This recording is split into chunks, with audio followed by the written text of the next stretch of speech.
उनका तरीका गलत था, टच करना गलत था, इसलिए उनसे माफी मंगवा। बड़ी बेशर्मी से इस औरत ने कथावाचकों पर छेड़खानी का आरोप लगाया है। छेड़खानी के बाद इस औरत ने पुलिस में जाने के बजाय उस पर आरोप है कि गांव वालों के साथ मिलकर अपने मूत्र से उनका शुद्धिकरण कराया, उनका सिर मुंडन कराया, उनसे नाक रगड़वाई, उनके 25,000 रुपये और सोने की चैन छीन ली, उनका हारमोनियम और तबला तोड़ दिया, उनको रात भर लात घूसों चप्पलों से मारा, उनको जाति सूचक गालियां दी, उनकी चोटी काट दी। पूरी रात यह सब करने का समय था इस औरत के पास, लेकिन पुलिस के पास जाने का समय नहीं था। वाह रे झूठ की दुकान। विडंबना देखिए कि आज़ादी के 78 साल बाद भी भारत का सामाजिक मंच वही पुराना नाटक खेल रहा है, बस किरदार और मंच बदल दिए गए हैं। उड़ीसा और इटावा से जो खबरें आज राष्ट्रीय पटल पे ट्रेंड कर रही हैं, वह बताती हैं कि समानता और भाईचारे जैसे शब्द अब भी सिर्फ किताबों और भाषणों की शोभा बढ़ाते हैं। उड़ीसा में 2 दलित युवकों ने गलती से सामाजिक व्यवस्था की मर्यादा भंग कर दी। उनका कसूर बस इतना था कि अपनी बेटी के दहेज के लिए गाय खरीद लाए, बस फिर क्या था।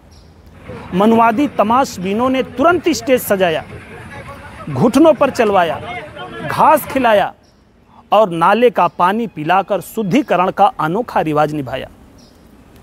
लगता है संविधान की किताब इनके गांव तक डाक से नहीं पहुंची, या शायद पढ़ने की फुर्सत ही नहीं मिली। उधर इटावा में यादव समाज के कथावाचक मुकुटमणि और उनके सहायक संत कुमार ने अपराध किया कि वे भागवत कथा सुनाने चले गए।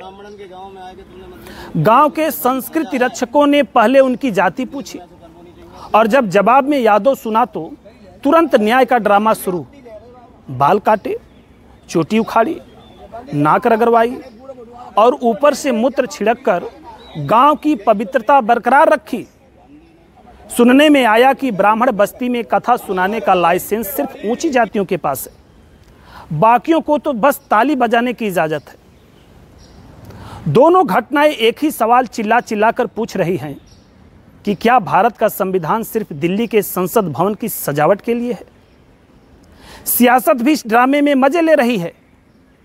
एक तरफ विपक्ष पीडीए का राग अलाप कर वोटों की फसल काटने की जुगत में है, तो दूसरी तरफ सत्ता पक्ष सबका साथ सबका विकास का जुमला उछालकर कह रहा है कि ये तो सामाजिक विद्वेष है, इसमें राजनीति न करें।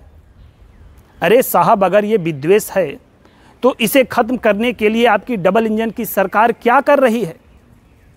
क्या यह संयोग मात्र है कि दोनों राज्यों में बीजेपी सरकार है और ऐसी घटनाएं उसी समय हो रही है जब संविधान बचाओ का नारा विपक्ष की तरफ से गूंज रहा है? अखिलेश यादव ने तो चेतावनी भी दे दी है कि अगर 3 दिन में कार्रवाई नहीं हुई तो सपा सड़कों पर उतरेगी। लेकिन सवाल यह है कि क्या सरकार को सचमुच कार्रवाई की जरूरत है, या यह सब उनके विकास मॉडल का हिस्सा है, जहां पिछड़ा, दलित, अल्पसंख्यक समाज को मनोवैज्ञानिक दबाव में रखना ही लक्ष्य है। बीजेपी का दावा है कि वे हिंदुत्व के झंडे तले सबको एकजुट कर रहे हैं, लेकिन लगता है यह एकता सिर्फ उच्च वर्ग के लिए है। दलित और पिछड़े वर्ग जैसे ही अपने अधिकारों की बात करते हैं, उन्हें या तो घास खिलाई जाती है या अपमानित किया जाता है। शायद बीजेपी का 400 पार का सपना अब 400 साल पीछे में बदल गया है।